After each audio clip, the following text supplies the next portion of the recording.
Malegaon blast मामले में प्रज्ञा ठाकुर को कोर्ट द्वारा क्लीन चिट दिए जाने के बाद उनके समर्थकों में काफी उत्साह देखा गया।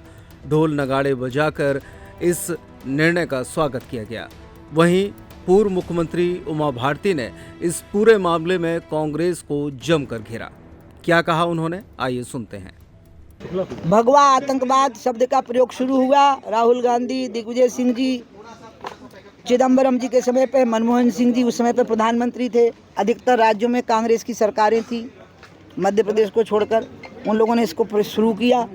इसको शुरू इसलिए किया ताकि मुस्लिम वोट बैंक को इकट्ठा किया जा सके और मुस्लिमों को आतंकवादियों की गिरफ्त में डर से धकेला जाए कि बहुसंख्यकों में आतंकवादी शुरू हो गए हैं, तो तुम्हें जान बचानी है तो तुम सब लोग इकट्ठे हो जाओ, हमारे साथ हो जाओ। ये डर उनके अंदर पैदा करने की कोशिश की गई और उसी डर को क्रिएट करने के लिए घटना चुनी गई। उस घटना में झूठ जोड़े गए। उसके आधार पर कुछ लोगों को भयानक यातनाएं दी गई। उनको कहा गया कुछ नाम लो, और अगर उन्होंने वो नाम ले दिए होते तो राष्ट्रवादी संगठनों के अधिकतर पदाधिकारी और बीजेपी के अधिकतर नेता जेल में होते और वैसे ही यातनाएं झेल रहे होते। लेकिन इन लोगों ने इतनी अनंत यातनाएं झेली, ये खाली जीवित बचे रह गए हैं, मैं आपको बताऊं। लेकिन फिर भी इन्होंने तय किया कि मैं इनको आत्म बलिदानी कहूँगी इन लोगों को। और इसलिए आज जब ये छूटे हैं तो मैं खुद अपनी आत्मा की अदालत में बरी हुई हूँ, मैं आपको बताऊँ। जो भगवा आतंकवाद बोलते थे उनके लिए क्या संदेश है? उनके लिए मेरा संदेश ये है कि देश से माफ़ी मांगो, हिंदुओं से माफ़ी मांगो, और माफ़ी ना मांग सको तो गंगा जी में कूद जाओ, या नर्मदा जी बगल में है, या कूद जाओ, जो मध्य प्रदेश वाले हैं वो। दीदी साध्वी जी के लिए क्या कहेंगे? मैं तो उसको दुर्गा कहूँगी, उसका अभिनंदन करूँगी।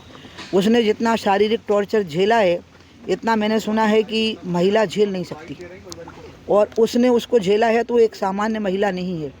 लेकिन उसने मुझे एक बात कही थी जब मैं प्रज्ञा को जेल में मिली, वो दिन मुझे कभी नहीं भूलता, क्योंकि मैं कुछ ले नहीं जा पाई। जेल के मैनुअल का मुझे भय था, तो मैं कुछ ले नहीं गई कि पता नहीं जेल के नियम क्या है, और मैं पहली नेता थी जो उसको मिलने चली गई। तो जब मैं गई, महिला होने के नाते जेल ने धोखे से मुझे अधिकार दे दिया और फिर रोका तो रुक नहीं पाया। नासिक की कोर्ट में मैं चली गई तुरंत, और वहाँ पूरे वकील भर गए साहब। वो तो मुझे दृष्टि नहीं भूलता जब पूरा प्रांगण भर गया अदालत का मेरे समर्थन में वकीलों से, और जज ने तुरंत कोर्ट खोला, लंच ब्रेक कैंसिल किया और मुझे तुरंत अनुमति दे दी कि जाइए आप। और मैं जब मिलने गई तो मैं सोची कि प्रज्ञा रोती हुई मिलेगी, उल्टा हुआ रोई मैं।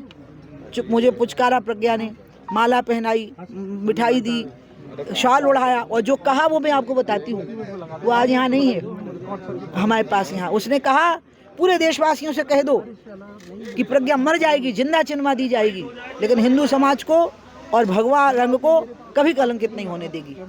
एक छोटा सवाल और, ये क्यों रचा गया था? मैंने आपको पहले ही कहा ना, ये मुस्लिम वोट बैंक को इकट्ठा करने के लिए उनके अंदर डर पैदा करना चाहती थी, और डर पैदा करने के लिए इस्लामिक फंडामेंटलिज्म के जवाब में इन्होंने हिंदू फंडामेंटलिज्म को क्रिएट करने की कोशिश की और उसको भगवा आतंकवाद का नाम दिया।